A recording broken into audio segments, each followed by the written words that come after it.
Well, if I have to look at my encounter with Asiwaju Bola Tinubu, I will have to take it from two angles, professional angle and personal angle. And I think,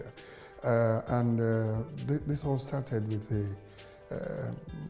when the administration came in 1999.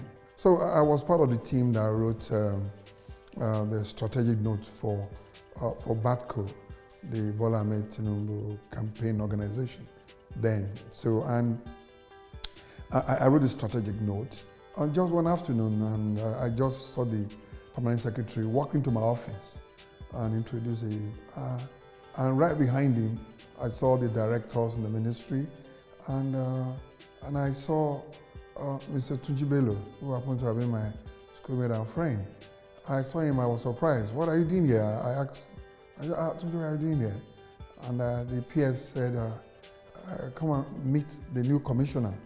I was taken aback while everybody was saying, yes, sir, yes, sir. I was initially going to hug him, but eventually when they introduced him as a commissioner, I had to change style. And I stood, I stood a bit at a lot, and I went back. They're introducing my friend, and everybody was bowing down for him. So immediately after that encounter, I went to meet him at his office, and he told me he was a new commissioner for the environment. I said, wow, you?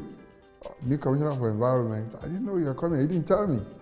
So, and he asked me, the first thing he asked me, can you give me a roadmap that I wanted to submit to the governor then?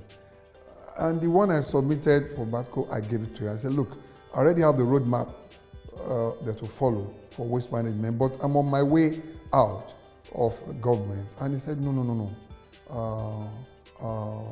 Deji, you can't go. You have to wait. I have to discuss with the governor, and I'm sure the governor would love to see something challenging. So he now brought me in. I said, look, Deji, we can't do this. This plan you gave me, we have to implement this together. And then you have to stay with me in the ministry. So that was together, we started the Waste Management Reform Program in 2003 with Mr. Tunji then. And he was doing the briefing for Asiwaju. He was a member of our school. And we started the reform. The PFPA program, everything started that time. And the implementation commenced. And we're making progress. And until 2005, Tunji had to take me to Asiwaju one day. Actually, I wanted to see you. And I met him for the first time. We were seated, and he asked me, you are the Ola Oresanya? I said, yes, sir. And he said, okay, I've read so much about you, and they've told me so much about you. I'm going to give you the chance to manage LAWMA. I was surprised, because LAWMA was almost moribund, and they told him to sell it off, and LAWMA was at the verge of being sold off. So, and that was how my encounter commenced with Asiwaju. From that day, he told me, look, Oresanya, I saw the thing you wrote, very nice, but I've seen so many write-ups, and I'm not here to joke. And he asked me that question, which was the tonic that really propelled me. He said, look, tell me, can Lagos ever be clean? And I answered him, I said, sir, Lagos just cannot be clean, it can also be beautiful. He looked at me in the face, and he removed his glasses. I was sitting in his office, and said, I'm not here to joke. Don't joke with me. I know what Lagos waste management problem is. As at that time, the whole of the first 4 years of Asiwaju, they were busy pursuing refuse on the road. The governor himself would be on the road in the night. All the cabinet were busy pursuing refuse on Lagos Street. And they had to abuse, it was all abuse on the newspaper every day about refuse in Lagos. So he was desperate for a solution. He saw the template, he knew it would work, but he wanted to see, he wanted an affirmation that it wasn't just semantics. And he asked me 3 times, can this work? And I repeated, it can work, sir. And he said, okay, I'm going to give you a 3-month probation. And one, I don't have money to give you, but I want you to implement your own plan. And I told him, sir, it's not about money, it's about the idea, and it will work. And that was how we started the whole reform. And yes, I was lucky to have the present governor, Sanwo-Olu, who was the one in charge of budget then.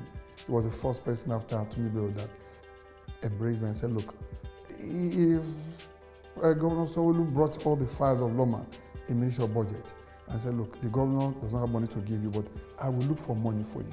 After 6 months, things started changing, and within 1 year, one day, Atunji Bello just called me and said, look, Asiwaju said they should move you from level 14 to level 17. I cried that day because my promotion was already withheld for 7 years. There was no promotion for me for 7 years. I never asked him about promotion, and I didn't know how I got to know that my promotion was withheld. Maybe he did investigation. Up to today, I didn't know. But I was moved from level 14 to level 17 on the orders of the governor and the recommendation of the commissioner. You can imagine that kind of zeal. You can imagine the vigor, the young man that you're giving that much. So much like that. So, and that was the revolution. He gave me free hand. The Ministry of Environment gave me so much free hand. I became almost like the law myself. I had to create my law and implement it, and it was free hand. One critical encounter that happened was when we wanted to start sweeping the Lagos street. Before then, the model was just the highway managers, and I came up with a new model. I said, look, we have to recruit more people. And I wrote the template. That was when Governor Fashola came in. I gave a template to Governor Fashola then. And I think Governor Fashola looked at me and said, look, Oresanya, I can't defend this with Asiwaju, go and defend yourself. And when I met Asiwaju and I looked at the script, it was different from what he had in mind.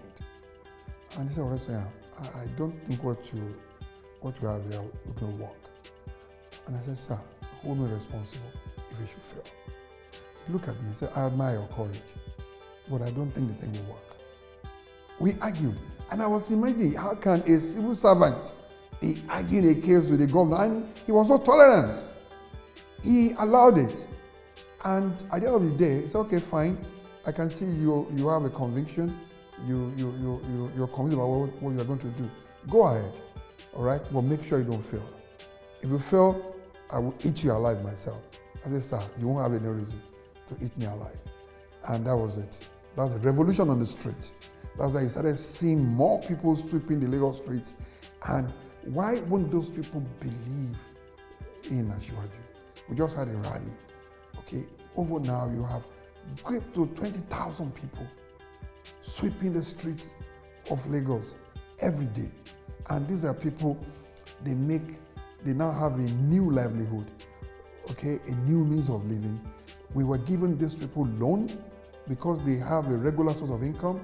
They could take loan, and most of them, it was a second job for them, the model for that, because it was a poverty eradication program. I remember the case of a woman selling plantain. We were able to give her 100,000. And from selling plantain, she was making 5,000 naira every week from that plantain, and which was more than the salary we were giving her. And these are people that are so emotional, so they're so committed. Why won't these people be committed to a man that brought out tears from their eyes and replaced it with joy? And a lot of people are grateful. That's the full soldier that will be so committed. They are young people. Many of them are young. It's not just the job for older people. And this was a dream being nurtured. And to replicate this at the national level will not be a big deal. And that's exactly where we're talking. People should know that it takes an idea. It takes people who can tolerate other people's ideas. Give you a chance to prove your own case. Give you a chance to tell your own story. Asiwaju gave me a chance to tell my own story. And that is my Asiwaju story.